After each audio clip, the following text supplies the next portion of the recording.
Introducing the Easy Stack Ball Screw Centering Device by DME.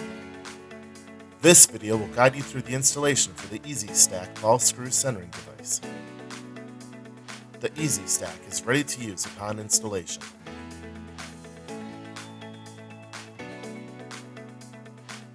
All fasteners and hardware are included, and all fittings are pre-greased.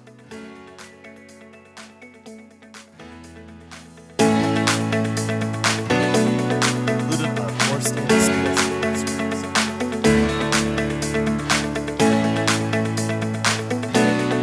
12 housing screws. To begin installation, install the tubular valves to specification. Install the 4 screws in the center bearing housing. Leave them loosely so the tubular valves do not engage. Install the overhead support in the center to support housings using 36 screws.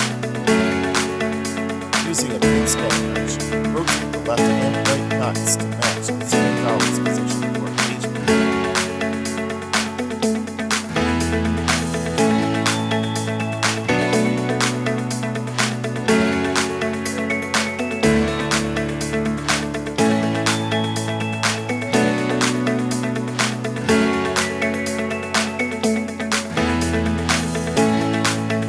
Once the housings are aligned and engaged, use the torque wrench to turn all 12 housing specifications. Place the cover screws using the screws. Place the stainless steel cover in position. Cover length